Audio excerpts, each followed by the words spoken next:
கர்த்தர் இந்த நாளிலும் நம்மளோடு கூட பேசும்படியாக நம்ம ஒரு நிமிஷம் தலை வணங்கி நம்ம ஜெபிக்கலாம். ஹல்லேலூயா, ஹல்லேலூயா, ஹல்லேலூயா. இந்த நாளிலே நாங்கள் உம்முடைய சமூகத்திலே கூடின பொழுது உம்முடைய இன்ப பிரசன்னத்தினால நீர் எங்களை நிரப்பினீங்க ஆண்டவரே. இந்த நாளில் கர்த்தருடைய ஆவியானவர் நீர் எங்கள் ஆத்மாவுக்கு தேவையானதை நீர் எங்களோடு கூட பேசுவீராக. உம்முடைய வார்த்தையினால் நீர் எங்களை ஆற்றுவீராக, தேற்றுவீராக, எங்களை பலப்படுத்துவீராக, எங்களை சீர்படுத்தி நடத்துவீராக. எங்களுடைய இருதயம் எல்லாம் இந்த வேளையிலே உமக்கு நேராக திருப்பப்படும்படியாக இயேசுவின் நாமத்தினாலே நாங்கள் செபிக்கிறோம். நம்முடைய வார்த்தையை கேட்கக்கூடாதபடிக்கு தடையாக இருக்கிறதான எல்லா அந்தகார வல்லமைகள் இயேசுவின் நாமத்தினாலே நிர்மூலமாவதாக. தேவன் ஆளுகை செய்வீராக இயேசுவின் நாமத்தில் பிதாவே, ஆமேன், ஆமேன். சென்ற வாரத்திலே நீங்கள் இந்த சர்வீஸில் எதை குறித்து சொன்னாங்க? யாருடைய ஜெபம்? வெரி குட், யாபேசனுடைய ஜெபம். ஞாபகம் இருக்கா அந்த ஜெபம் என்னன்னு சொல்லுங்க பார்க்கலாம். தேவரீர் என்னை ஆசீர்வதித்து என் எல்லையை பெரிதாக்கி உமது கரம் என்னோடு இருந்து தீங்கு என்னை துக்கப்படுத்தாதபடி அதற்கு என்னை விலக்கி காத்தரலும். 1 நாளாகமம் 4வது அதிகாரம் 50. சரி, அதை அவன் வேண்டிக் கொண்டதை தேவன் அவனுக்கு தந்தருளினார். ஆமாம், அப்போ அந்த வார்த்தையை நம்ம சொல்லி ஜெபம் பண்ணோமா? கடந்த நாட்களில் நிச்சயமாக ஜெபித்து கொண்டு இருக்கிறீங்கன்னு நினைக்கிறேன். காலையில் கூட முதல் ஆராதனையில் சாலமோனுடைய ஜெபம் அதை தான் எடுத்தாங்க. இப்பொழுதும் கூட நம்ம பார்க்க போகிறது மோசேயினுடைய ஜெபத்தை தான் நம்ம பார்க்க போகிறோம். நம்மளுக்கு பரிசுத்தவான்கள் எல்லாமே நிறைய ஜெபங்களை பண்ணியிருக்கிறாங்க. அதெல்லாம் நம்மளுக்கு ஒரு மாதிரியாக கொடுக்கப்பட்டு இருக்கிறது. இந்த நாளிலே மோசேயினுடைய ஜெபம் என்று சொல்லி ஒரு சங்கீதமே இருக்குது. எந்த சங்கீதம் தெரியுமா? சங்கீதம் 90. அது ஒன்று தான் மோசேயினுடைய ஜெபம் அப்படின்னு சொல்லி சொல்லப்பட்டிருக்கு. மோசே நிறைய ஜெபம் பண்ணியிருக்கிறார். அவர் போல ஜெபம் பண்ணவங்க இந்த வேதத்தில் யாருமே கொடுக்கப்படலை. ஆனால் இந்த ஜெபத்தை மட்டும், இந்த சங்கீதத்தை மட்டும், இது மோசேயினுடைய ஜெபம், தேவனுடைய மனிதனாகிய மோசேயின் ஜெபம் என்று சொல்லி கொடுக்கப்பட்டிருக்கிறது. சங்கீதம் 90. அதில் மேலே அதில் அடைப்புக்குள்ளார கொடுக்கப்பட்டிருக்கிறது தேவனுடைய மனிதனாகிய மோசேயின் ஜெபம். நம்ம அந்த வசனங்களை நம்ம எழுப்பி நின்று அது மாறி மாறி வாசிக்கலாமா? நம்ம 17 வசனம் இருக்குது இதில். சங்கீதம் 90. ஆண்டவரே தேவரீர் தலைமுறை தலைமுறையாக எங்களுக்கு அடைக்கலமானவர். பர்வதங்கள் தோன்றும் முன்னும் நீர் பூமியையும் உலகத்தையும் உருவாக்கும் முன்னும் நீரே அநாதியாய் என்றென்றைக்கும் தேவனாயிருக்கிறீர். நீர் மனுஷரை நித்தூளியாக்கி மனுபுத்திரரே திரும்புங்கள் என்கிறீர். உமது பார்வைக்கு 1000 வருஷம் நேற்று கழிந்த நாள் போலவும் ராச்சாமம் போலவும் இருக்கிறது. அவர்களை வெள்ளம் போல வாரிக்கொண்டு போகிறீர். நித்திரைக்கு ஒத்திருக்கிறார்கள். காலையிலே முளைக்கிற புல்லுக்கு ஒப்பாயிருக்கிறார்கள். அது காலையிலே முளைத்து பூத்து மாலையிலே அறுப்புண்டு உலர்ந்து போம். நாங்கள் உமது கோபத்தினால் அழிந்து உமது உக்கிரத்தினால் கலங்கி போகிறோம். எங்கள் அக்கிரமங்களை உமக்கு முன்பாகவும் எங்கள் அந்தரங்க பாவங்களை உமது முகத்தின் வெளிச்சத்திலும் நிறுத்தினீர். எங்கள் நாட்களெல்லாம் உமது கோபத்தால் போய்விட்டது. ஒரு கதையை போல் எங்கள் வருஷங்களை கழித்து போட்டோம். எங்கள் ஆயுசு நாட்கள் 70 வருஷம். பலத்தின் மிகுதியால் 80 வருஷமாய் இருந்தாலும் அதன் மேன்மையானது வருத்தமும் சஞ்சலமுமே. அது சீக்கிரமாய் கடந்து போகிறது. நாங்களும் பறந்து போகிறோம். உமது கோபத்தின் வல்லமையையும் உமக்கு பயப்படத்தக்க விதமாய் உமது உக்கிரத்தையும் அறிந்து கொள்ளுகிறவன் யார்? நாங்கள் ஞான இருதயம் உள்ளவர்கள் ஆகும்படி எங்கள் நாட்களை என்னும் அறிவை எங்களுக்கு போதித்தருளும். கர்த்தாவே திரும்பி வாரும். எதுவரைக்கும் கோபமாய் இருப்பீர்? உமது அடியாருக்காக பரிதபியும். நாங்கள் எங்கள் வாழ்நாளெல்லாம் களி கூர்ந்து மகிழும்படி காலையிலே எங்களை உமது கிருபையால் திருப்தியாக்கும். தேவரீர் எங்களை சிறுமைப்படுத்தின நாட்களுக்கும் நாங்கள் துன்பத்தை கண்ட வருஷங்களுக்கும் சரியாய் எங்களை மகிழ்ச்சியாக்கும். உமது கிரியை உமது ஊழியக்காரருக்கும் உமது மகிமை அவர்கள் பிள்ளைகளுக்கும் விளங்குவதாக. எங்கள் தேவனாகிய ஆண்டவரின் பிரியம் எங்கள் மேல் இருப்பதாக. எங்கள் கைகளின் கிரியையை எங்களிடத்தில் உறுதிப்படுத்தும். ஆம், எங்களின் கைகளின் கிரியையை எங்களிடத்தில் உறுதிப்படுத்தும். ஆமேன். ஹல்லேலூயா. இந்த 13 - 17 அதை மறுபடியும் ஒருக்க நம்ம படிக்கலாமா, வாசிக்கலாம். இதுதான் ஜெபமாக நீங்கள் அதை ஏறெடுக்கலாம். கர்த்தாவே, திரும்பி வாரும். எதுவரைக்கும் கோபமாயிருப்பீர்? உமது அடியாருக்காக பரிதபியும். நாங்கள் எங்கள் வாழ்நாளெல்லாம் களி கூர்ந்து மகிழும்படி காலையிலே எங்களை உமது கிருபையால் திருப்தியாக்கும். தேவரீர் எங்களை சிறுமைப்படுத்தின நாட்களுக்கும் நாங்கள் துன்பத்தை கண்ட வருஷங்களுக்கும் சரியாய் எங்களை மகிழ்ச்சியாக்கும். உமது கிரியை உமது ஊழியக்காரருக்கும் உமது மகிமை அவர்கள் பிள்ளைகளுக்கும் விளங்குவதாக. எங்கள் தேவனாகிய ஆண்டவரின் பிரியம் எங்கள் மேல் இருப்பதாக. எங்கள் கைகளின் கிரியையை எங்களிடத்தில் உறுதிப்படுத்தும். ஆம், எங்கள் கைகளின் கிரியையை எங்களிடத்தில் உறுதிப்படுத்தியறலும். ஆமேன். உட்காருங்க. இந்த மோசேயின் ஜெபம் அப்படின்னு சொல்லி அதில் சொல்லப்பட்டிருக்கிற காரியத்தில் முதல் 2 வசனங்களை நம்ம பார்த்தோன்னா, அவர் தேவனை என்ன செஞ்சிருக்கிறாரு? முதலாவது அவருடைய அந்த மாட்சிமையை, மகிமையை போற்றி அவர் என்ன செய்கிறாரு? அதில் சொல்கிறார், ஆண்டவரே தேவரீர் தலைமுறை தலைமுறையாக எங்களுக்கு அடைக்கலமானவர். அதை அவர் உணர்ந்து சொல்கிறார் இல்லையா? அவரை மோசேயை குறித்து உங்களுக்கு தெரியும். ஆண்டவர் அவரை அவர் பிறப்பிலிருந்தே அவருக்கு என்னதான், ஏன்னா தேவன் அவர் தெரிந்து கொண்டார். ஆகினால அவர் பிறக்கும் பொழுதே அழிக்கணும்னு சொல்லி பார்வோனுடைய திட்டம் இருந்தது, சத்ருவினுடைய திட்டம் இருந்தது. ஆனாலும் பிறந்த ஆண் பிள்ளைகள் எல்லாம் கொல்லப்பட்டு இருந்த டைமில் இவன் மட்டும் என்ன செய்யப்பட்டான்? பாதுகாக்கப்பட்டான். அதுக்கு பின்னாடி அவங்க அந்த பார்வோனுடைய அரண்மனையிலேயே அவன் வளர்க்கப்பட்டான். 40 வருஷம் என்ன செய்தான்? அந்த பார்வோனுடைய அரண்மனையிலே அவன் இருந்தான். எல்லா காரியத்திலையும் அவன் சிறந்தவனாக அவன் வாழ்ந்தான். அப்போ 40 வருடம் நல்ல அரண்மனையில் ஒரு மேன்மையான ஒரு வாழ்க்கை. ஆக்சுவலாக இஸ்ரவேல் ஜனங்கள் எகிப்தில் அடிமைகளாக இருந்தாங்க. ஆக்சுவலாக அப்போ ஒரு அடிமையினுடைய மகன். ஆனால் இப்போ எங்கே இருக்கிறார்? அவர் 40 வருஷம் அரண்மனையில்.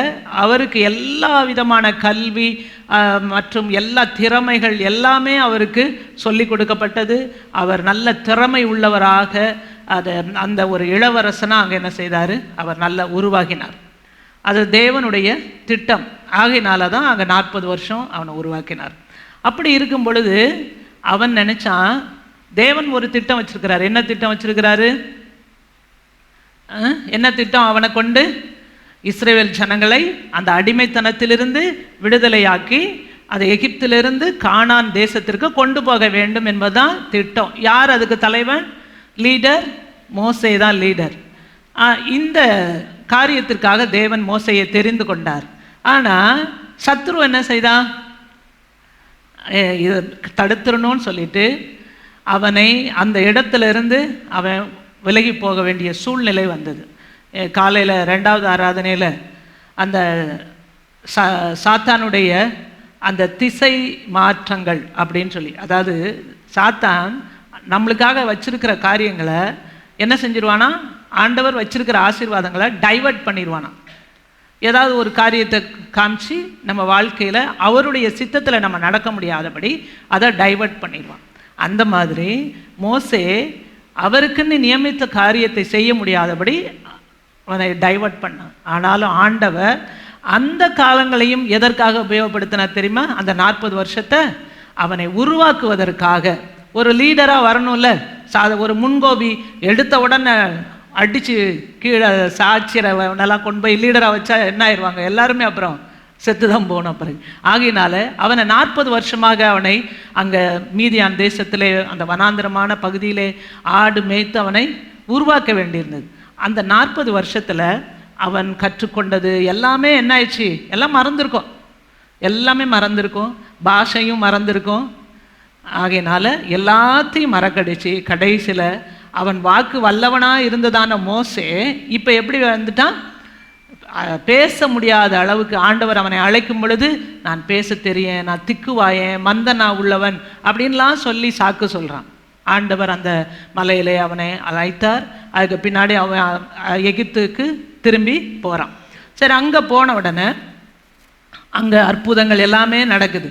அப்போ பாருங்கள், ஃபஸ்ட்டு உயர்வில் இருந்தான், அதுக்கு பிறகு வனாந்தரமான ஒரு வாழ்க்கை, அப்புறம் அங்கேயும் நிறைய காரியங்களை அவன் கற்றுக்கொண்டான். உயர்வு தாழ்வு இருந்தது, இல்லாமல் இருந்தது, எல்லா சூழ்நிலைகளிலும் அவன் ஆண்டவரை என்ன செய்தான்? அனுபவித்தான். எப்படியெல்லாம் அந்த சூழ்நிலை, ஒவ்வொரு சூழ்நிலையிலும் ஆண்டவரை அனுபவித்தான் அவன். அடுத்தது 40 வருஷம் அந்த அவங்க ஜனங்களை என்ன செய்ய வேண்டியிருந்தது? இஸ்ரவேல் ஜனங்களை வனாந்தரத்தில் நடத்தி கொண்டு போக வேண்டி இருந்தது. அந்த எகிப்திலிருந்து இப்போ கிளம்பி வந்துட்டாங்க. அவங்க சீக்கிரமாக போய் சேர வேண்டியதான அந்த இடத்துக்கு 2 வருஷத்தில் போய் சேர்ந்துடலான்னு இருக்குது. நடந்து போனால் 2 வருஷத்தில் போய் சேர்ந்துடலாம் அவங்க ரூட்டில் போனது. ஆனால் இவங்க எவ்வளோ வருஷம் ஆகுதுதான்? 40 வருடங்கள் ஆகினது. எதற்காக, ஏன் அப்படி நடந்தது அப்படின்னா, இந்த ஜனங்களுடைய முறுமுறுப்பு, கோபம், அவங்க ஆண்டவர் நடத்தி வந்ததான பாதையில் அவங்க என்ன அடையவே இல்லை? திருப்தி அடையவே இல்லை. ஒவ்வொரு சின்ன சின்ன காரியத்திற்கும் அவங்க என்ன செய்தாங்க? அது முறுமுறுத்து ஆண்டவரை பரீட்சை பார்த்தார்கள் அப்படின்னு சொல்லியிருக்குது. ஆகையினால தேவன் அவங்களுக்குன்னு வாக்கு பண்ணினதான கானான் தேசத்துக்குள்ளார அந்த ஜனங்க என்ன செய்ய முடியல? போக முடியல. 20 வயசுக்கு மேற்பட்டதாக இருந்தவங்க எகிப்துலேருந்து கிளம்புறப்ப கம்ப்ளீட்டாக அவங்க கடைசி மனுஷன் சாகிற வரைக்கும் 40 வருஷம் வனாந்தரத்தில் அல்லாடிட்டு தான் இருந்தாங்க. அதுக்கு கீழே சின்ன பிள்ளைங்களா இருந்தாங்கல்ல, அவங்க தான் என்ன செய்தாங்க? கானான் தேசத்துக்குள்ளார போய் நுழைந்தார்கள். அப்போ இந்த 40 வருஷம் அவங்கள வனாந்தரத்தில் நடத்தி கொண்டு வந்த பொழுது மோசே நிறைய நேரங்களில் அந்த ஜனங்களுக்காக அவன் என்ன செய்திருக்கிறான்? பரிதபித்து மன்றாடி ஜபத்தை ஏறெடுத்திருக்கிறான். அந்த ஒரு சில ஜபங்களை கூட நம்ம படிக்கலாம், அதுக்கு பின்னாடி இந்த காரியத்தை நம்ம பார்க்கலாம். யாத்ராகமம் 32வது அதிகாரத்தில் பார்த்தோம் என்றால், யாத்ராகமம் 32 11 to 13. ஹல்லேலூயா. யாத்ராகமம் 32 11 13. அங்கே ஒரு மன்றாட்டு ஜெபத்தை அந்த ஜனங்களுக்காக அவன் ஏறெடுக்கிறான். 9வதுலேருந்து நம்ம படித்தோன்னா, பின்னும் கர்த்தர் மோசையை நோக்கி, இந்த ஜனங்களை பார்த்தேன், இவர்கள் வணங்கா கழுத்துள்ள ஜனங்கள், ஆகையால் என் கோபம் இவர்கள் மேல் மூளவும் நான் இவர்களை அழித்து போடவும் நீ என்னை விட்டுவிடு, உன்னை பெரிய ஜாதியாக்குவேன் என்றார். மோசே தன் தேவனாகிய கர்த்தரை நோக்கி, கர்த்தாவே தேவரீர் மகாபலத்தினாலும் வல்லமையுள்ள கையினாலும் எகிப்து தேசத்திலிருந்து புறப்பட பண்ணின உம்முடைய ஜனங்களுக்கு விரோதமாக உம்முடைய கோபம் பற்றி எறிவது என்ன? மலைகளில் அவர்களை கொன்று போடவும் பூமியின் மேல் இராதபடிக்கு அவர்களை நிர்மூலமாக்கவும் அவர்களுக்கு தீங்கு செய்யும் பொருட்டே அவர்களை புறப்பட பண்ணினார் என்று எகிப்தியர் சொல்வானேன்? உம்முடைய கோபத்தின் உக்கிரத்தை விட்டு திரும்பி உமது ஜனங்களுக்கு தீங்கு செய்யாதபடிக்கு அவர்கள் மேல் பரிதாபம் கொள்ளும். உமது தாசராகிய ஆபிரகாமையும் ஈசாக்கையும் இஸ்ரவேலையும் நினைத்தருளும். உங்கள் சந்ததியை வானத்து நட்சத்திரங்களைப் போல பெருக பண்ணி நான் சொன்ன இந்த தேசம் முழுவதையும் உங்கள் சந்ததியார் என்றைக்கும் சுதந்திரித்துக் கொள்ளும்படிக்கு அவர்களுக்கு கொடுப்பேன் என்று உம்மை கொண்டே அவர்களுக்கு ஆணையிட்டு சொன்னீரே என்று கெஞ்சி பிரார்த்தித்தான். ஒரு மன்றாடி என்ன செய்கிறான்?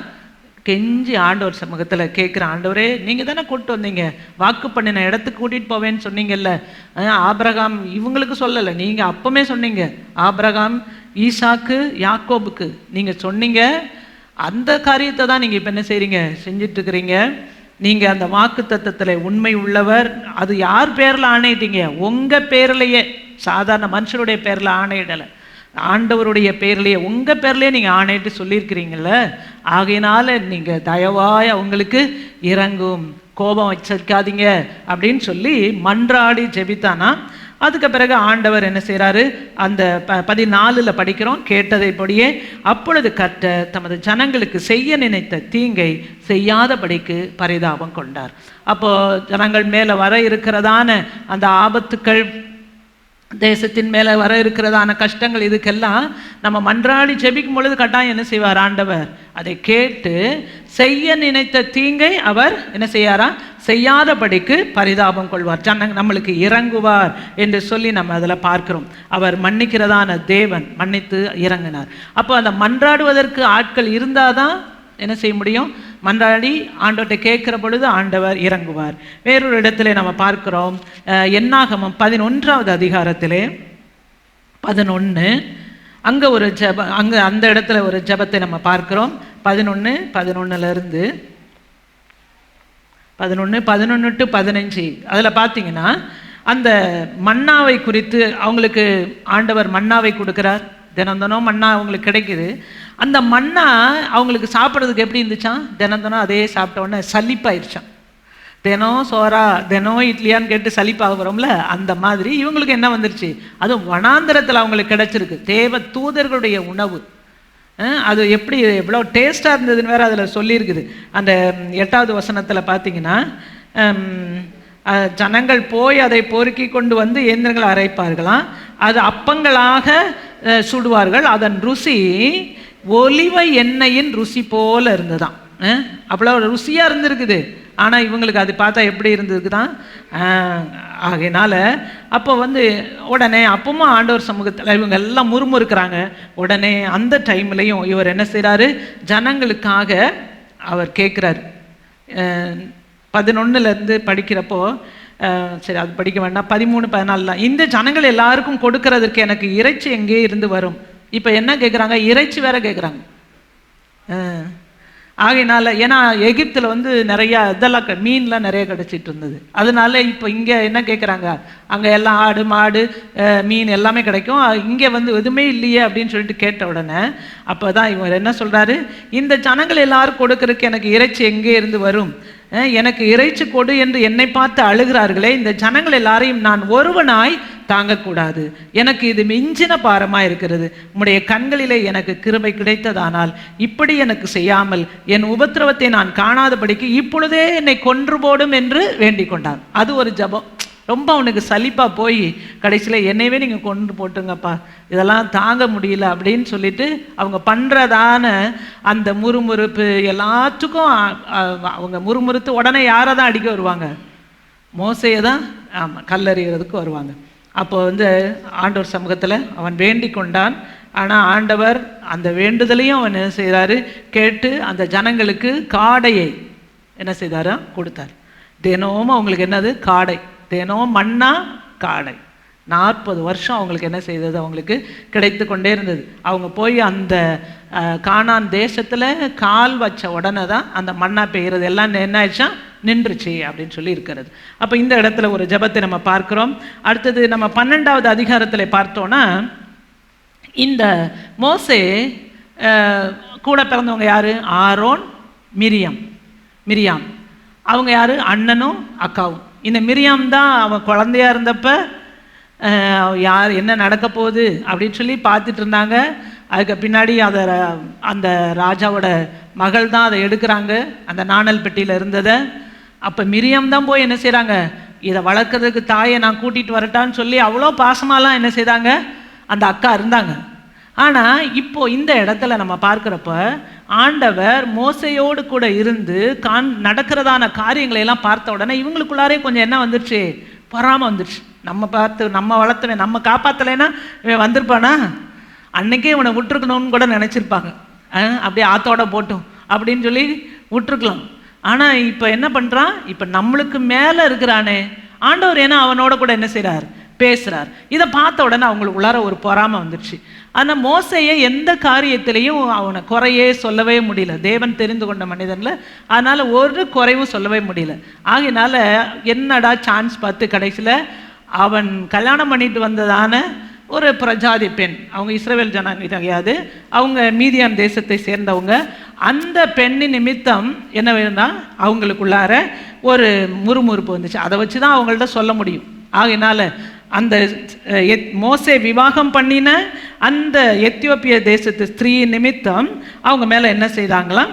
கோபமாகி விரோதமாய் பேசி என்ன சொல்கிறாங்கன்னா, கர்த்தர் மோசையை கொண்டு மாத்திரமா பேசினாரோ, எங்களை கொண்டும் அவர் பேசினதில்லையோ என்றார்கள். கர்த்தர் அதை கேட்டார். மோசை கேட்கல, ஆனால் கர்த்தர் என்ன செய்கிறாரா? அதை கேட்குறார். அப்போ தேவனுடைய பிள்ளைகளுக்கு விரோதமாக பொறாமைப்பட்டு இப்படிலாம் நம்ம மனசில் நினச்சாலே அவருக்கு என்ன செய்யும்? அது கேட்டுரும். ஆகையினால ஆண்டவர் அதுக்குரியதை அவர் பார்த்துக்குவார். இவங்க போய் செய்யணுங்கிற அவசியமே இல்லை. அப்போ கர்த்தர் அதை கேட்டார், அந்த பொறாமையாக இருந்ததை கேட்டார். அப்போ ஆண்டவர் என்ன சொல்கிறாரு? 3வது வசனத்தில் படித்தோன்னா, மோசையானவன் பூமியில் உள்ள சகல மனிதர்களும் மிகுந்த சாந்த குணம் உள்ளவனாக இருந்தான். அதனால் அவனை குறை சொல்ல முடியல. 4வது வசனத்தில், சடுதியிலே கர்த்தர் மோசேயும் ஆரோனையும் மிரியாமையும் நோக்கி, நீங்கள் 3 பேரும் ஆசரிப்பு கூடாரத்துக்கு புறப்பட்டு வாருங்கள் என்றார். 3 பேரும் போனார்கள். கர்த்தர் மேகத்தூணில் இறங்கி கூடார வாசலில் நின்று ஆரோனையும் மிரியாமையும் கூப்பிட்டார். அவர்கள் இருவரும் போனார்கள். அப்போ ஆண்டவர் அவங்களுக்கு, மோசேக்காக ஆண்டவரை என்ன செய்கிறார்? பேசுகிறார். என்ன சொல்கிறாரு? என் வார்த்தைகளை கேளுங்கள். உங்களுக்குள்ளே ஒருவன் தீர்க்கதரிசியாக இருந்தால் கர்த்தராகிய நான் தரிசனத்திலே என்னை அவனுக்கு வெளிப்படுத்தி சொப்பனத்திலே அவனோட கூட நான் பேசுவேன். என் தாசனாகிய மோசேயோ அப்படிப்பட்டவன் அல்ல. அவன் என் வீட்டில் எங்கும் உண்மையுள்ளவன். நான் அவனுடன் மறைப்பொருளாக அல்ல, முகமுகமாகவும் பிரத்யட்சமாகவும் நான் பேசுகிறேன். அவன் கர்த்தரின் சாயலை காண்கிறான். இப்படி இருக்க நீங்கள் என் தாசனாகிய மோசேக்கு விரோதமாய் பேச உங்களுக்கு பயம் இல்லாமல் போனது என்ன அப்படின்னு சொல்லிட்டு ஆண்டவரே அவங்க கிட்ட கேட்குறாரு.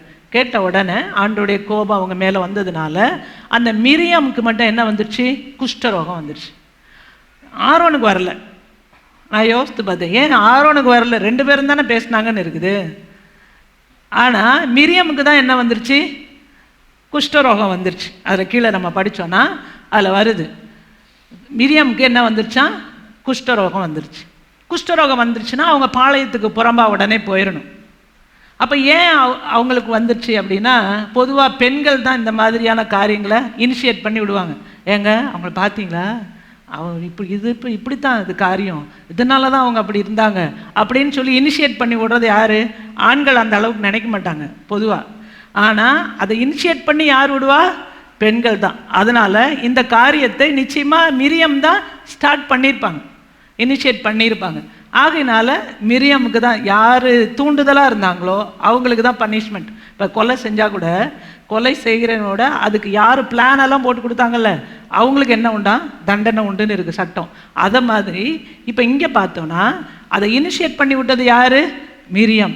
ஆகையினால மிரியமுக்கு தான் அந்த தண்டனை. சரி, அப்பொழுது மோசே என்ன செய்கிறான் தெரியுமா? 13வது வசனத்தில், மோசே கர்த்தரை நோக்கி, என் தேவனே அவளை குணமாக்கும் என்று கெஞ்சினான். அவளுக்காக ஆண்டவர்கிட்ட கேட்குறான். ஏன்னா அவளுடைய மாம்சம் எப்படி இருக்குதான்? அழுகி போய் இருக்குது.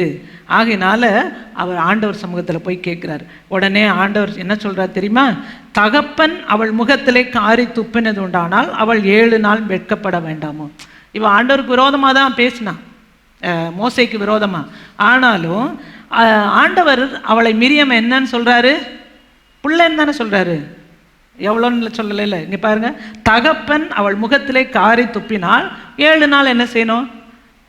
தனியாக இருக்கணும்ல. அது மாதிரி இவள் 7 நாள் பாளையத்துக்கு புறம்பே விலக்கப்பட்ட பின்பு சேர்த்து கொள்ள கடவுள் அப்படின்னு சொல்கிறாங்க. அப்போ இந்த இடத்துல மிரியமை ஆண்டவரும் எப்படி தான் நினைக்கிறாரு? ஒரு பிள்ளையாக தான் நினச்சி, தன்னுடைய பிள்ளையாக தான் நினைத்து அங்கே அவரை கடிந்து கொள்கிறாள். அப்போ இந்த இடத்துலையும் மோசே, சரி என்னை பேசினால அதனால் கஷ்டப்படட்டும் அப்படின்லாம் என்ன செய்யலை, விடலை. அவங்களுக்காக என்ன செய்கிறாங்க?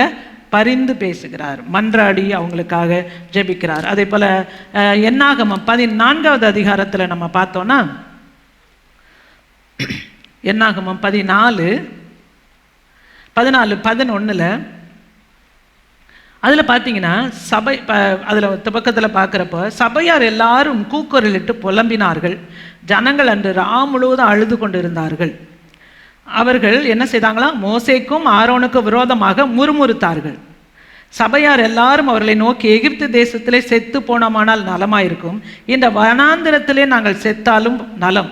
நாங்கள் பட்டயத்தால் மடியும்படிக்கும் எங்கள் பெண்ஜாதிகளும் பிள்ளைகளும் கொள்ளையாகும்படிக்கும் எங்களை இந்த தேசத்துக்கு கொண்டு வந்தது என்ன அப்படின்னு சொல்லிட்டு அவங்களுக்கு முன்னாடி போய் என்ன செய்கிறாங்களாம்? முறுமுறுத்து அப்படியே கூக்குரல் போடாங்க. உடனே அந்த டைமில் 5வது வசனத்தில் பார்க்குறோம், மோசேயும் ஆரோனும் இஸ்ரவேல் புத்திரரின் சபையாராகிய எல்லா கூட்டத்தாருக்கு முன்பதாக முகங்குப்புற விழுந்தார்கள். அவங்களுக்கு என்ன பண்ணனே தெரில. இந்த ஜனங்கள் எல்லாரும் இவங்களுக்கு விரோதமாக வந்துட்டாங்க. அப்போ ஆண்டவர் சமூகத்தில் தான் அவங்க முகங்குப்புற விழுந்து அவங்களுக்கு கீழே நம்ம பார்க்குறோம். கர்த்தர் மோசையை பார்த்து எல்லாம் சொல்கிறாரு. ஆனால் மோசே கர்த்தரை நோக்கி என்ன சொன்னார்னு சொல்லி நம்ம பார்க்கலாம். 19:20 நம்ம படிக்கிறோம். 19:20 17 படிச்சீங்கனாலும், ஆகையால் கர்த்தர் நீடிய சாந்தமும் மிகுந்த கிருபையும் உள்ளவர் என்றும் அக்கிரமத்தையும் மீறுதலையும் மன்னிக்கிறவர் என்றும் குற்றம் உள்ளவர்களை குற்றமற்றவர்களாக விடாமல் பிதாக்கள் செய்த அக்கிரமத்தை பிள்ளைகளிடத்தில் 3ஆம் 4ஆம் தலைமுறை மட்டும் விசாரிக்கிறவர் என்றும் நீர் சொல்லியிருக்கிறபடியே என் ஆண்டவருடைய வல்லமை பெரிதாய் விளங்குவதாக உமது கிருபையினுடைய மகத்துவத்தின்படியே எகிப்தை விட்டது முதல் இந்நாள் வரைக்கும் இந்த ஜனங்களுக்கு மன்னித்து வந்ததின்படியேயும் இந்த ஜனங்களின் அக்கிரமத்தை மன்னித்தருளும் என்றான். அப்பொழுது கர்த்தர் உன் வார்த்தையின்படியே மன்னித்தேன் என்றார். அங்கேயும் அவங்களுக்காக என்ன செய்கிறாராம்? மன்றாடி ஜெபம் பண்றார். ஆண்டவரே நீங்கள் ப்ளீஸ் மன்னிச்சிருங்க அவங்கள அப்படின்னு சொல்லி கேட்ட உடனே ஆண்டவர் உன் வார்த்தையின்படியே மன்னித்தேன் அப்படின்னு சொல்றார். வேற ஒரு இதை படிக்கலாம். அது என்னாகமம் 15 நம்ம படிக்கிறப்போ என்னாகமம் 15:32 என்ன நடக்குதுன்னு பார்த்தீங்கன்னா, ஓய்வு நாளில் அவங்க என்ன செய்யக்கூடாது? எந்த வேலையுமே செய்யக்கூடாது, சமைக்க கூட கூடாது. அதுக்கு முன்னாடியே சமைச்சு வச்சிடணும், அதை தான் சாப்பிடணும் அடுத்த நாள். ஆனால் ஒருத்தன் வந்து என்ன செஞ்சிட்டு இருக்கிறான்? விறகு பொறுக்கி கொண்டு இருந்தான். விறகு பொறுக்கிட்டு இருந்தான். உடனே ஜனங்கள் எல்லாரும் அவனை கொண்டு வந்து நிறுத்துறாங்க, சபைக்கு முன்னாடி நிறுத்தி இப்படி பண்ணிட்டு இருந்தான்னு உடனே மோசே என்ன செய்கிறாரு? ஆண்டவர்கிட்ட இவர் லீடர் தான், தலைவர் தான், இவரே எந்த தண்டனையும் கொடுக்கல. ஆனால் அவர் போய் என்ன செய்கிறாரு? ஆண்டவர்கிட்ட இதுக்கு என்ன பண்ணணும் அப்படின்னு சொல்லி கேட்ட உடனே ஆண்டவர் என்ன பண்ணணும்னு சொல்லிட்டு அங்கே செய்ய சொல்கிறார். அப்போது ஏன்னா இந்த கற்பனைகளை எல்லாம் இவங்க கை கொள்ளாததுனால அவங்களுக்கு ஏற்ற தண்டனையை கொடுக்கணும்னு சொல்லி ஆண்டவர் அங்கே சொல்கிறார். ஆனால் தண்டனை கொடுத்த உடனே இந்த ஜனங்கள் மறுபடியும் என்ன செய்கிறாங்க? மோசேக்கு விரோதமாக நீங்கள் ரொம்ப மிஞ்சி போகிறீங்க, ஏன்னா அவங்கள வந்து கல்லறிந்து கொன்றார்கள்னு இருக்குது. கல்லறிந்தார்கள், அவன் செத்தான் அப்படின்னு சொல்லி இருக்கிறது 15:36.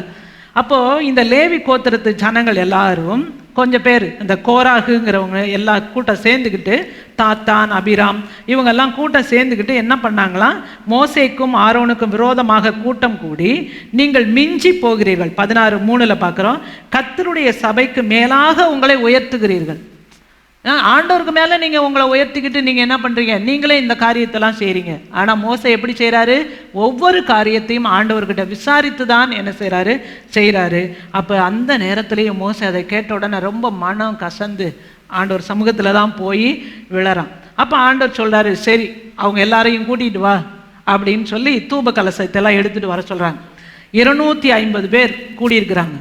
அந்த லேவி கோத்திரத்தில் உள்ள 250 பேர், மோசையும் ஆரோனும் ஒரு பக்கம், இந்த 250 பேர் வேற ஒரு பக்கம், எல்லாம் ஆண்டவர் சமூகத்தில் வந்து நின்ன பொழுது அப்போ வந்து என்ன நடந்தது அப்படின்னு சொல்லி அந்த 16 நம்ம படிக்கிறப்ப 18வது வசனம், அப்படியே அவரவர் தங்கள் தங்கள் தூப கலசங்களை எடுத்து அவைகளில் அக்கினியையும் தூப வர்க்கத்தையும் போட்டு ஆசரிப்பு கூடார வாசலுக்கு முன்பாக வந்து நின்றார்கள். மோசேயும் ஆரோனும் அங்கே நின்றார்கள். அவர்களுக்கு விரோதமாக கோராகு சபையை எல்லாம் ஆசரிப்பு கூடார வாசலுக்கு முன்பாக கூடி வரும்படி செய்தான். அப்பொழுது கர்த்தருடைய மகிமை சபைக்கெல்லாம் காணப்பட்டது. கர்த்தர் மோசேயோடும் ஆரோனோடும் பேசி, இந்த சபையை விட்டு பிரிந்து போங்கள், ஒரு நிமிஷத்தில் நான் அவங்கள என்ன செஞ்சிடறேன்? அதமாக்கிறேன், அழிச்சு போட்டுறேன்.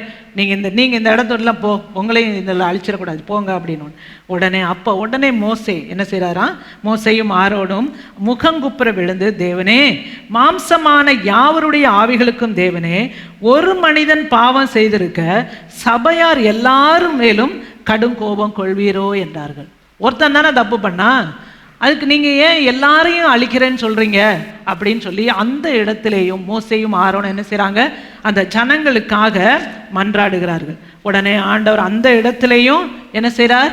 அந்த ஜனங்களுக்கு மட்டும் அப்போ தான் வந்து பூமி என்ன செய்ததான்? பிளந்து அவங்களெல்லாம் விழுங்கி போட்டுருச்சு, அந்த தாத்தான் கோராகின் குடும்பத்தாரை.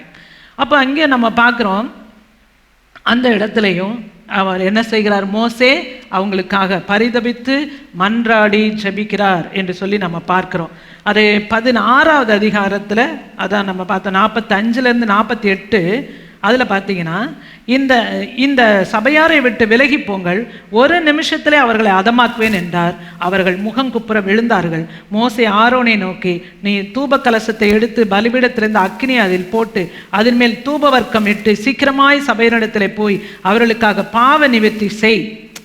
அவங்களுடைய பாவங்களை எல்லாம் அறிக்கை செய்து அதுக்காக ஜெபம் பண்ணுங்கன்னு சொன்ன உடனே என்ன நடக்குது? மோசே சொன்னபடியே ஆரோன் அதை செய்தான். ஜனங்களுக்காக பாவ நிவர்த்தி செஞ்ச உடனே செத்தவர்களுக்கும் 48 உயிரோடு இருக்கிறவர்களுக்கும் நடுவே நின்றான். அப்பொழுது வாதை நிறுத்தப்பட்டது. இப்போ இந்த கோராகின் காரியத்து நிமித்தம் செத்தவர்கள் தவிர அந்த வாதையினால் செத்தவர்கள் 14,700 பேர் என்ன செஞ்சிட்டாங்க, செத்து போயிட்டாங்க பாருங்க. அப்போ சின்ன சின்ன காரியங்களில் முறுமுறுப்பு கடைசியில் அப்புறம் தேவ ஊழியக்காரர்களுக்கு விரோதமாகவும் எழும்பினாங்க.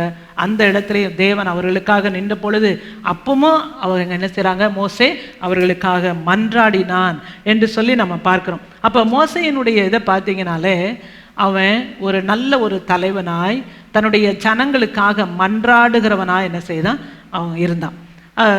இப்போ நம்ம இந்த இடத்துல நம்ம பார்க்க போகிறது எது, அந்த 90வது சங்கீதம்.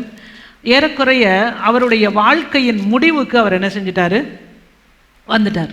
அந்த டைமில் தான் இவர் என்ன செய்கிறாரு, இந்த ஜெபத்தை ஏறெடுக்கிறார். சங்கீதம் 90 அவர் ஏறெடுத்ததான அந்த ஜெபம். அப்போ ஆண்டவரை பற்றி சொல்கிறப்ப என்ன சொல்கிறாரு, ஆண்டவரே நீங்கள் தலைமுறை தலைமுறையாக எங்களுக்கு என்ன செய்கிறீங்க, அடைக்கலமாக இருக்கிறீர். அப்படி தானே, ஆபிரகாம், ஈசாக்கு, யாக்கோபு அப்படின்னு சொல்லி வரிசையாக ஒவ்வொரு தலைமுறைக்கும் நீங்கள் தான் எங்களுக்கு என்னவா இருக்கிறீங்க, அடைக்கலமாக இருக்கிறீர். நமக்கும் அவர் அப்படி தானே, நம்முடைய கடந்த காலங்களில் எல்லாம் நமக்கு அடைக்கலமாக இருந்தவர் யார், நம்முடைய தேவன். பர்வதங்கள் தோன்றும் முன்னும் பூமியையும் உலகத்தையும் உருவாக்கும் முன்னும் நீரே அனாதியா என்றென்றுக்கும் தேவன். அப்போ எங்களுடைய நாங்கள் நெருக்கத்தில் எகிப்து தேசத்தில் இருந்தப்போ அப்பையும் நீர் தான் எங்களுடைய தேவன், இப்பொழுதும் நீர் தான் எங்களுடைய தேவன் அப்படின்னு சொல்லிட்டு அவர் சொல்கிறாரு. அந்த கடந்த நாட்களில் நடந்ததையெல்லாம் அப்படியே அவருக்கு ஒரு ஃப்ளாஷ்பேக்கில் வருது. அப்போ தான் சொல்கிறாரு, நீ மனுஷரை என்ன செய்கிறீங்க, நிர்த்தூளியாக்கி அப்படி ஒரு பவுடராக என்ன செஞ்சுறீங்க ஆக்கி, மனுபுத்திரரே திரும்புங்கள் என்கிறீர். பார்வன் முன்னாடி அதுதான் நடந்தது எகிப்து தேசத்தில். எல்லாரும் அந்த 10 விதமான வாதையினால் அந்த தேசத்தில் அழிவு ஏற்பட்டது. ஆனால் அதன் மத்தியிலே இஸ்ரவேல் ஜனங்களை ஆண்டவர் என்ன செய்தார், பாதுகாத்தார். அப்போ மனிதன் மறைந்து போகிறவன் தான் அப்படின்னு சொல்லிட்டு அந்த இதில் அவர் சொல்கிறார், உம்முடைய பார்வைக்கு 1000 வருஷம் நேற்று கழிந்த ஒரு நாள் போல் என்ன செஞ்சிருமா, அது போயிடும். அவர்களை வெள்ளம் போல வாரிக்கொண்டு போகிறீர். காலையில் முளைக்கிற புல்லுக்கு ஒப்பாயிருக்கிறார்கள். ஒரு காலையில் ஒரு பூக்கிற பூ சாயங்காலம் ஆனவுடனே என்ன ஆயிரும், அப்படியே வாடி வாங்கி போயிடும். அதை போல தான் எங்களுடைய வாழ்க்கையும் மனுஷராகிய எங்களுடைய வாழ்க்கையும் இருக்கிறது. ஆனால் கடந்த நாட்களிலே அவங்க நடத்தி வந்த பாதையில் நிறைய இடங்களில் தேவனுடைய கோபம் ஜனங்கள் மேலே வந்ததில்லை. அப்போ மோசே என்ன செய்கிறார், அவங்களுக்காக நடுவில் நின்று மன்றாடி அவர்களுக்காக திறப்பின் வாசலில் நின்ற பொழுது தேவன் அந்த ஜனங்களை மீட்டு கொண்டார். அதுதான் அந்த 7லேருந்து 11 நம்ம படிக்கிறோம். தேவனுடைய கோபம் ஜனங்கள் மேலே இருக்கிறது. அதில் தான் அவர் சொல்லியிருக்கிறார் 10ல், எங்கள் ஆயுசு நாட்கள்லாம் 70 வருஷம், ஆனால் பலத்தின் மிகுதினால் 80 வருஷமாக இருந்தாலும் அதன் மேன்மையானது வருத்தமும் சஞ்சலமும் அப்படின்னு அவர் சொல்கிறார் மோசே. ஆனால் மோசே எத்தனை வருஷம் இருந்திருக்கிறாரு, 120 வருஷம் அவர் இருந்திருக்கிறார். ஆரோன் 123 வருஷம் அவர் இருந்திருக்கிறார். அப்போ இதை எழுதின அவரே எவ்வளோ வருஷம் இருந்திருக்கிறாரு, 120 வருஷம் இருந்திருக்கிறார். ஆகினால நம்ம இதை வச்சுட்டு என்ன செய்யக்கூடாது, 70 பைபிள்லையே என்ன தான் சொல்லியிருக்குது, 70 வருஷம் தான் சொல்லியிருக்குது. பலத்தின் மிகுதினால 80 வருஷமா, அதுக்கு மேலேயும் அது என்னவா தான் இருக்குமா, சஞ்சலமாக தான் இருக்குமா அப்படின்னு நினச்சி நம்மளை இது பண்ணிக்கக்கூடாது, சமாதானப்படுத்திட்டு இருக்கக்கூடாது. ஆண்டவர் கொடுக்குற வாழ்நாள் எல்லாம் அதுதான் பின்னாடி நம்ம பார்க்குறோம், வாழ்நாள் எல்லாம் களி கூர்ந்து மகிழணுமா. வாழ்நாள் எல்லாம் ஆண்டவர் கொடுத்த வாழ்நாளில் நம்ம என்ன செய்யணுமா, களி கூர்ந்து நாம் மகிழ வேண்டும் அப்படின்னு சொல்லி பின்னாடி அவர் ஜெபத்தில் அந்த ஜெபத்தை அவர் ஏறெடுக்கிறார். அதை 12வது வசனத்தில் நம்ம பார்க்குறோம், நாங்கள் ஞான இருதயம் உள்ளவர்களாகும்படி எங்கள் நாட்களை என்னும் அறிவை எங்களுக்கு தாங்க. நம்மளுக்கு கட்டாயம் வேணும். நம்ம கடந்த நாட்களெல்லாம் ஆண்டவர், இப்போ வருஷம் தொடங்குச்சுல, வருஷம் தொடங்கி 3வது மாதத்தில் லாக்டவுன் வந்துச்சு. இப்போ எத்தனாம் மாதம் வந்துடுச்சு, இன்றைக்கி 11வது மாதம் பிறந்துருச்சு. அப்போ எப்படி இந்த நாட்கள்லாம் ஆண்டவர் நம்மளை நடத்தினார் இல்லையா, இவ்வளோ நாட்கள் ஓடி போயிடுச்சு பாருங்களேன். அப்போ இன்னும் நம்ம வாழ்க்கை எவ்வளோ இருக்கலாம், ஒரு 10 வருஷம் இருக்கலாம், 20 வருஷம் இருக்கலாம். அதெல்லாம் நம்ம பார்க்குறப்ப அந்த நாட்களை எண்ணுங்கிறதான ஞானம் நம்மளுக்கு என்ன செய்யணும், வேணும். அப்போ இதுவரைக்கும் நம்மளை நடத்தினதான தேவன் இனியும் நம்மளை நடத்துவார், அவர் போதுமானவராக இருக்கிறார் அப்படிங்கிறதான அந்த ஒரு எண்ணமும் அறிவும் நம்மளுக்கு இருந்ததுன்னா நிச்சயமாக நம்ம என்ன செய்ய மாட்டோம், பயப்படவே மாட்டோம். சூழ்நிலைகளை பார்த்து நம்ம என்ன செய்ய மாட்டோம்? பயப்படவே மாட்டோம். அப்போ ஞான இருதயம் எதுக்கு வேணும்? இன்னும் நம்ம ஆண்டவரை அறிந்து கொள்ள வேணும். அதற்கு ஞானம் வேணும். இதுவரைக்கும் நம்மளை நடத்தின தேவன் தான் நம்மளோட இருந்தார். சர்வ வல்லமை உள்ளவர் அவர், வானத்தையும் பூமியிலும் சகல அதிகாரம் படைத்தவர். அந்த தேவன் தான் என்னோட கூட இருக்கிறார் அப்படிங்கிறதான அந்த ஒரு எண்ணம். அடுத்தது வேற என்ன ஞானம் நம்மளுக்கு வேணும்? எப்பொழுதும் நான் ஆண்டவருக்கு பிரியமானதை செய்யணும், அவருடைய சித்தத்தின்படி செய்ய வேண்டும் என்கிறதான ஒரு ஞானம் வேணும். அதே நேரத்தில் இன்னொரு ஞானம், கர்த்தருக்கு பயப்படுகிறதான பயம் எனக்கு வேணும். எப்பொழுதும் கர்த்தருக்கு பயந்து தீமையை விட்டு என்ன செய்யணுமா? விலக வேண்டும். நம்ம வாழ்க்கையில் நம்மளுக்கு முன்னாடி அநேக தீமையான காரியங்கள் இருக்கும். ஆனால் நம்ம என்ன செய்யணும்? கர்த்தருக்கு பயந்து அந்த தீமையை விட்டு விலக வேண்டும். யோசேப்புக்கு அப்படிதான் நிறைய காரியம் அவனுடைய வாழ்க்கையில் வந்தது. அவன் என்ன செய்தானா? தேவனுக்கு பயந்து அந்த தீமையான காரியத்தை, அந்த பாவ காரியத்தை விட்டு அவன் விலகினான். அப்போ தேவனுக்கு சித்தமில்லாத காரியத்தை, அவருக்கு பிரியமில்லாத காரியத்தை விட்டு நாம் விலக வேண்டும். இதுக்கு தான் என்ன வேணுமா? ஞான இருதயம் வேண்டும். இப்போ ஞான இருதயம் எப்படி அது உண்டாகும் அப்படின்னா, அதுக்கு தான் நம்மளோடு கூட இருக்கும்படியாய் பரிசுத்த ஆவியானவரை ஆண்டவர் நம்மளுக்கு என்ன செய்திருக்கிறார்? கொடுத்திருக்கிறார். அவர் ஞானத்தின் ஆவியானவர். தெளிந்த புத்தியை அவர் என்ன செஞ்சிருக்கிறாரு? அதனால நம்மளுக்கு கொடுத்திருக்கிறார். அந்த பரிசுத்த ஆவியானவர் வரும் பொழுது நமக்கு பயமுள்ள ஆவி இல்லாம என்ன ஆவி இருக்குமா? பலமும் அன்பும் தெளிந்த புத்தியும் உள்ள ஆவியானவர் நமக்குள்ள இருக்க. தெளிந்த புத்தி தான் ஞானம். அதாவது எந்த காரியத்தை எப்பொழுது கரெக்டாக செய்யணும், அதுதான் ஞானம்ங்கிறது. அறிவெல்லாமே இருக்கும், ஆனால் அதை கரெக்டான நேரத்தில் கரெக்டாக செய்கிறது தான் அந்த தெளிந்த புத்தி, அந்த ஞானம் சொல்லுது. அப்போ அந்த தெளிந்த புத்தி வேணும் அப்படின்னா நம்மளுக்கு என்ன வேணும்? பரிசுத்த ஆவியானவருடைய துணை. அவர் நம்மளோட கூட தான் இருக்கிறார். ஆனால் நிறைய நேரம் அவர் நம்மளோடு இருக்கிறத நம்ம என்ன செஞ்சிடறோம்? மறந்து போயிடும். ஆகையினால தான் நம்மளே ஏதோ ஒன்று செஞ்சு போய் சிக்கல்ல நம்ம மாட்டிக்கொள்கிறோம். ஆனால் நம்ம அப்படி இருக்கக்கூடாது. ஆண்டவருடைய ஒத்தாசையை, பரிசுத்த ஆவியானுடைய உதவியை நம்ம என்ன செய்யணும்? கேட்கணும். என்னை ஆளுகை செய்யுங்க பரிசுத்த ஆவியானவரே அப்படின்னு சொல்லி நம்ம கேட்கும் பொழுது ஆண்டவர் நிச்சயமாக நமக்கு உதவி செய்வார். ஆகையினால்தான் அந்த பாருங்க, அந்த ஜெபத்தை ரொம்ப அருமையாக நம்மளுக்கு அது எழுதப்பட்டிருக்கு. 14 படிக்கிறோம். எங்கள் வாழ்நாளெல்லாம் களி கூர்ந்து மகிழும்படி காலையிலே எங்களை உமது கிருபையினாலே திருப்தியாக்கும். அவருடைய கிருபை ஒவ்வொரு நாளும் காலையில் நம்மளுக்கு வந்துருச்சுன்னா அதுவே போதும் அந்த நாள் முழுசுக்கும். அப்போ தினம் காலையில் நம்ம என்ன செய்யணும்? அதிகாலையில் நம்ம எந்திரிச்சு ஆண்டவருடைய கிருபைக்காக என்ன செய்யணும்? கேட்கணும். இந்த நாளில் உங்களுடைய கிருபையை தாங்கப்பா, நான் செய்ய போகிற எல்லா காரியங்கள் எல்லாவற்றிலும் தேவனுடைய கிருபை எனக்கு இருந்து, தேவனுடைய கிருபை இருந்துச்சுன்னா நம்மளை என்ன இருக்குமா? அது கிருபை திருப்தியாக்கும். நம்மளை என்ன செய்யுமா? திருப்தியான ஒரு வாழ்க்கையை, ஒரு சஞ்சலமான வாழ்க்கை வராது. ஒருவேளை கவலையான காரியங்கள், அதாவது மனசுக்கு பாரத்தை தரக்கூடியதாக இருந்தால் கூட அதில் என்ன இருக்கும்? அதில் ஒரு திருப்தி இருக்கும். அப்படியே நம்ம அலசடிப்பட்டு நம்ம அலைய மாட்டோம். ஒரு துக்கமான நிகழ்வுன்னு வச்சுக்கோங்களேன், அன்றைக்கு நடக்குது. அந்த துக்கமான நிகழ்வில் கூட நம்மளுடைய மனதில் தேவன் கொடுத்ததான ஒரு சந்தோஷம் என்ன செய்யும்? இருக்கும். துக்கமான நிகழ்வாக இருந்தாலும் புரியும்னு நினைக்கிறேன். ஆகினால ஐயோ அப்போ துக்கம், நான் அழுதுகிட்டே அப்படியே திரியணும் அப்படிங்கிறதெல்லாம் இல்லை. துக்கமாக இருந்தாலும் தேவன் கொடுத்ததான, யாராலும் எடுக்க முடியாத அந்த சமாதானம் இருக்குது பார்த்தீங்களா?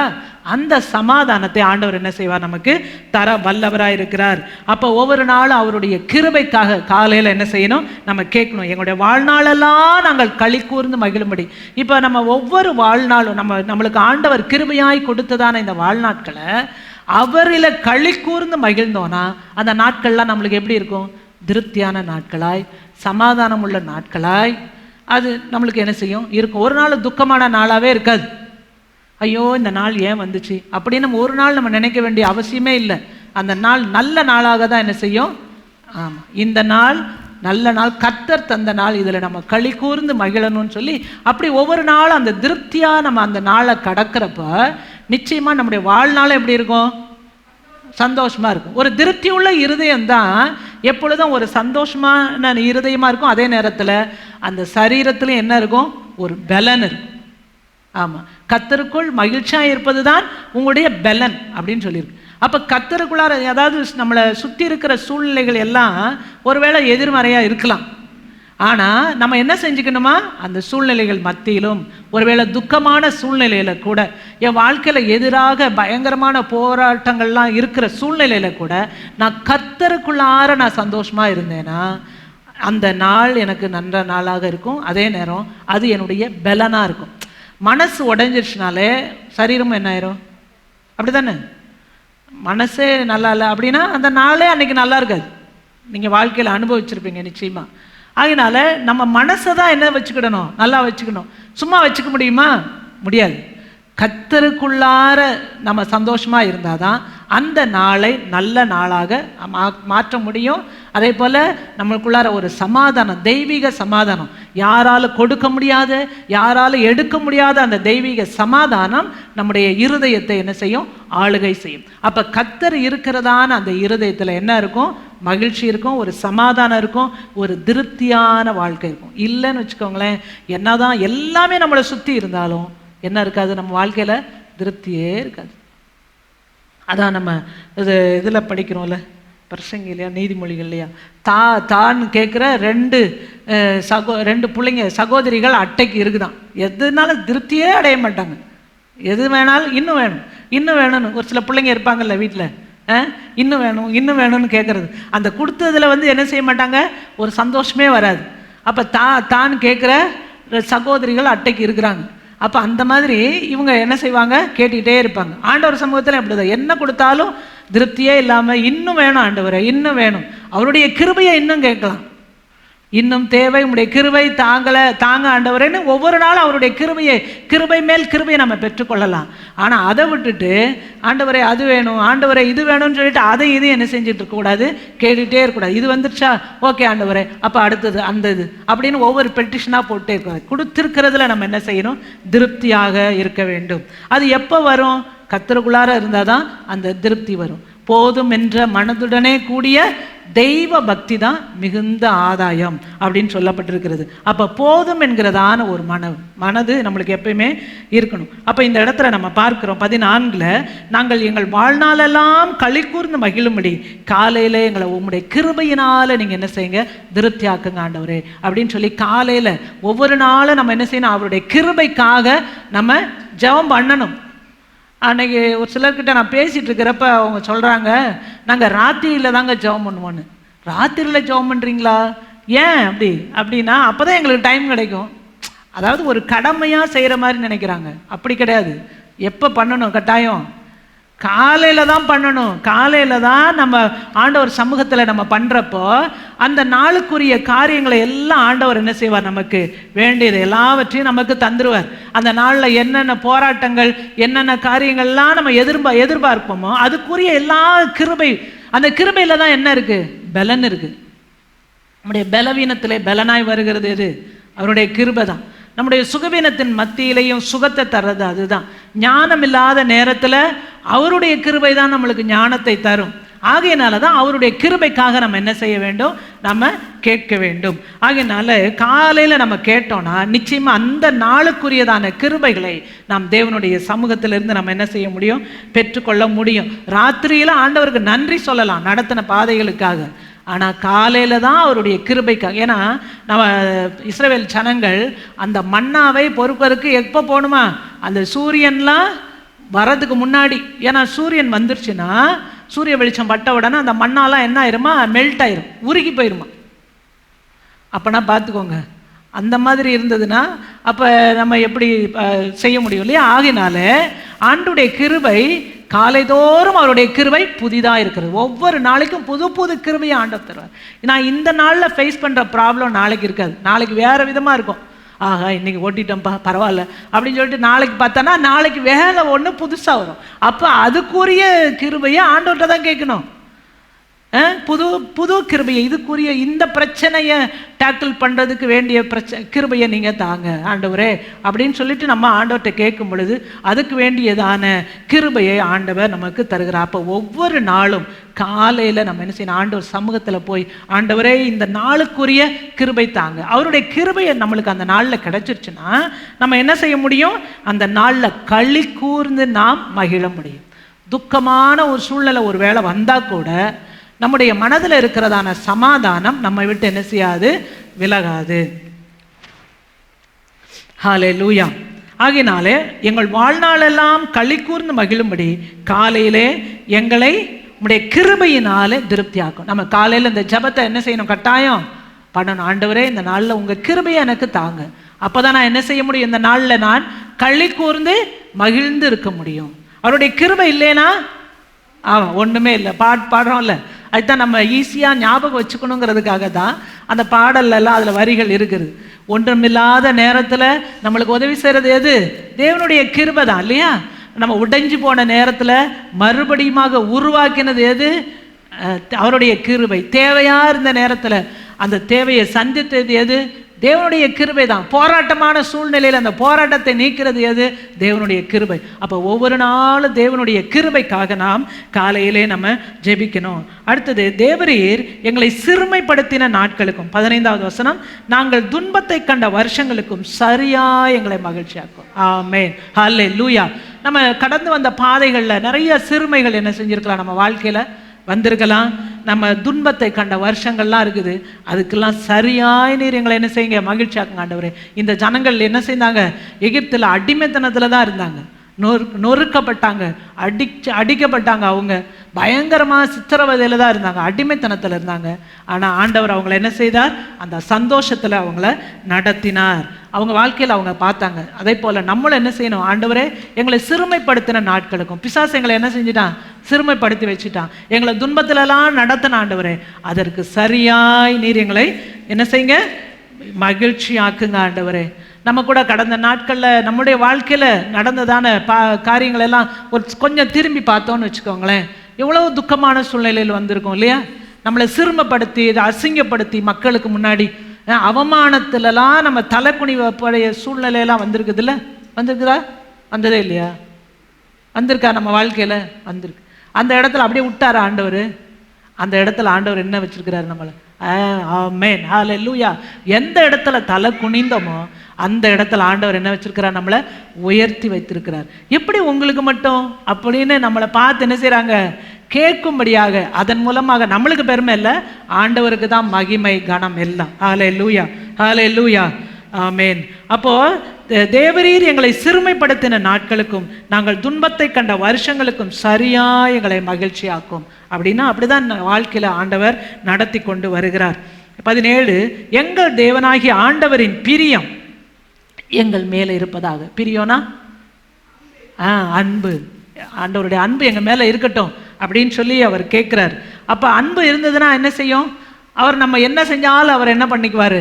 பொறுத்து. ஏன்னா சொல்லியிருக்குல்ல, அன்பு சகலத்தையும் தாங்கும், சகலத்தையும் சகிக்கும் அப்படின்லாம் இருக்குதுல்ல. அப்போ அந்த அன்பு இருந்ததுன்னா அவர் நிச்சயமாக என்ன பண்ணாலும் ஆண்டவர் என்ன செய்வார்? சகித்து கொள்வார். அப்படிங்கிறதுக்காக தான். ஏன்னா அதனால தான் அவன் அந்த வழியில் வனாந்திர பாதையில் ஜனங்கள் முறுமுறுத்து பாவம் செய்தப்பெல்லாம் ஆண்டவரே எங்கள் மேலே பிரியமாக இருங்க அப்படின்னு கேட்டதுனால தான் ஆண்டவர் என்ன செய்தார்? அவங்க மேலே பிரியமாக, அந்த பிரியத்தை அதிகரித்ததுனால தான் அவங்கள மன்னித்து அவங்கள செய்ய அந்த தண்டிக்காமல் அவங்கள என்ன செய்தார்? விட்டுட்டார். அப்போது ஒரு வேளை நமக்கு அருமையானவர்கள், நமக்கு அன்பானவர்கள் ஆண்டவருடைய வழியை விட்டு போகிறாங்க அப்படின்னா நம்ம என்ன பண்ணணும்? ஆண்டவரே அவங்க மேலே கிருபையாக இருங்க ஆண்டவரே, உங்கள் கிருபையை பெருக செய்யுங்க ஆண்டவரே, அவங்க மேலே பிரியமாக இருங்க ஆண்டவரேன்னு சொல்லி நம்ம என்ன செய்யணும்? அவங்களுக்காக வேண்டும் பொழுது நிச்சயமாக ஆண்டவர் அவங்களுடைய குற்றங்களை பாவங்களை மன்னித்து அவங்கள திருப்பிக் கொள்வார். அடுத்ததாக, எங்கள் கைகளின் கிரியையை எங்களிடத்தில் உறுதிப்படுத்தும். ஆம், எங்கள் கைகளின் கிரியையை எங்களிடத்தில் உறுதிப்படுத்திடும். அப்படின்னா எங்களுடைய கையின் கிரியையெல்லாம் வாய்க்க செய்யுங்க. நிச்சயமாக அவர் தான் என்ன செஞ்சுருக்கிறாரு? செய்யும் செயல்களையெல்லாம் அவர் தான் என்ன செஞ்சுருக்கிறாரு? வாய்க்க பண்ணியிருக்கிறார். அது காரியம் ஆகும்படி வாய்க்க செஞ்சவர் யார்? அவர் தான் இல்லையா? அவர் இல்லாமல் நம்மளால் இந்த காரியங்களெல்லாம் நம்ம கடந்து வந்திருக்க முடியுமா? இந்த 10 மாதம் நம்ம வந்துட்டோம்ல, இந்த வருஷத்தில் லாக்டவுன் தானே, எல்லாருக்கும் நிறைய பேருக்கு வேலை போச்சு, கடனில் இருக்கிறாங்கன்னு சொல்கிறாங்க, அப்படியெல்லாம் இருக்குது. ஆனால் ஆண்டவர் நம்மளை எவ்வளோ அருமையாக நடத்தி வந்திருக்கிறாருல்ல இல்லையா? அப்போ அதெல்லாம் நம்ம நினைக்கும் பொழுது ஆண்டவர் நம்ம மேலே பிரியம் வச்சதுனால தான் நம்மளுடைய கைகளின் கிரியைகளை அவர் என்ன செஞ்சிருக்கிறாரு? உறுதிப்படுத்தி இருக்கிறார். ஆகையினால தான் நம்மளை ஆண்டவர் என்ன செய்ய ஒரு குறைவும் இல்லாதபடிக்கு ஆண்டவர் நடத்தி வந்திருக்கிறார். ஒருவேளை அந்த சின்ன சின்ன குறைவுகள் இருந்தாலும் அதெல்லாம் எதுக்காக? நம்மளை கரெக்ட் பண்ணுவதற்காக தான் ஆண்டவர் அதை அனுமதித்திருப்பார். அதையும் நம்ம எப்படி தான் எடுத்துக்கிடணும், அதை ஒரு முறுமுறுப்பாக எடுத்துக்காம திருப்தியுள்ள இருதயத்தோடு நம்ம என்ன செய்யணும், அதையும் ஏற்றுக்கொள்ள வேண்டும். அதனால் இந்த ஜெபத்தை திருப்பி ஒருக்க நம்ம வாசிக்கலாமா? நம்ம 14, நாங்கள் எங்கள் வாழ்நாளெல்லாம் களி கூர்ந்து மகிழும்படி காலையிலே எங்களை உமது கிருபையால் திருப்தியாக்கும். தேவரீர் எங்களை சிறுமைப்படுத்தின நாட்களுக்கும் நாங்கள் துன்பத்தை கண்ட வருஷங்களுக்கும் சரியாய் எங்களை மகிழ்ச்சியாக்கும். உமது கிரியை உமது ஊழியக்காரருக்கும் உமது மகிமை அவர்கள் பிள்ளைகளுக்கும் விளங்குவதாக. எங்கள் தேவனாகிய ஆண்டவரின் பிரியம் எங்கள் மேலே இருப்பதாக. எங்கள் கைகளின் கிரியையை எங்களிடத்தில் உறுதிப்படுத்தும். ஆம், எங்கள் கைகளின் கிரியையை எங்களிடத்தில் உறுதிப்படுத்தியருளும். ஆமேன், ஹல்லேலூயா. இந்த ஜெபத்தை நம்ம என்ன செய்யணும், தினமும் நம்ம பண்ணலாம். நிறைய ஜெபங்கள் நம்ம தெரியும், இந்த ஜெபத்தையும் என்ன செய்யலாம், ஞாபகம் வச்சுக்கணும். ஆண்டவரே, ஆண்டவரே, நாங்கள் வாழ்நாளெல்லாம் களி கூர்ந்து மகிழும்படியாக ஒவ்வொரு நாளும் உடைய கிருபையினால் எங்களை திருப்தி ஆக்குங்க ஆண்டவரே. அவருடைய கிருபை அவள் திருப்தியாக இருந்துச்சுன்னா அந்த நாளெல்லாம் நம்ம என்ன செய்யலாம், களி கூர்ந்து மகிழ்ச்சியாக இருக்க முடியும். நம்ம நல்லா சந்தோஷமாக இருக்க முடியும் பொழுது நிச்சயமாக நம்முடைய வாழ்நாட்கள் என்ன செய்யுமா, நீடித்திருக்கும். 70 வருஷம் 80 வருஷம் அப்படிலாம் முடிய போகிறதில்ல. ஆண்டவர் எவ்வளோ நாட்கள் நம்ம இந்த உலகத்தில் இருக்கணும், நம்மளுக்குன்னு ஒர்க் அசைன்மெண்ட் கொடுத்துருப்பார். எவ்வளோ நாள் இருக்கணுமோ அந்த காரியத்தை ஆண்டவர் நம்மை வைத்து அவர் முடிப்பார். ஆகையினால போதும் ஆண்டவரை நீங்கள் என்னை எடுத்துக்கங்க அப்படிலாம் கிடையாது. ஆண்டவர் நம்மளை இந்த உலகத்தில் வைத்து என்னென்ன ஒர்க்கெல்லாம் முடிக்கணும், அசைன்மெண்ட் ஒவ்வொருத்தருக்கும் கொடுத்துருப்பார். அந்த அசைன்மெண்ட்டை அவங்கவுங்க என்ன ஆகணும், வெற்றியாக அது முடித்து தீரணும். அது வரைக்கும் நீங்கள் பலன் தாங்க ஆண்டவரே, அந்த கிருபையை தாங்க ஆண்டவரே என்று சொல்லி நம்ம ஆண்டவரிடத்துல நம்ம கேட்கணும். ஹல்லேலூயா, ஹல்லேலூயா. ஆண்டவரே, எங்கள் வாழ்நாளெல்லாம் நாங்கள் களி கூர்ந்து மகிழும்படியாக ஒவ்வொரு நாளும் உடைய கிருபையினாலே நீர் எங்களை திருப்தியாக்குங்க ஆண்டவரே. தேவனே, நீர் எங்களை சிறுமைப்படுத்தின நாட்களுக்கும் நாங்கள் துன்பத்தை கண்ட வருஷங்களுக்கும் சரியாய் நீர் எங்களை மகிழ்ச்சியாக்குங்க. அதை ஒரு தடவை சொல்லலாமா? ஆண்டவரே, எங்களை சிறுமைப்படுத்தின நாட்களுக்கும் நாங்கள் துன்பத்தை கண்ட வருஷங்களுக்கும் சரியாய் எங்களை மகிழ்ச்சியாக்குங்க. ஆமேன். எங்கள் தேவனாகிய ஆண்டவன் பிரியம் எங்கள் மேலே இருக்கட்டும் ஆண்டவரே. எங்களுடைய கையின் கிரியைகளை எங்களிடத்திலே நீங்கள் உறுதிப்படுத்துவீராக. ஆமேன், ஆமேன். ஹல்லேலூயா.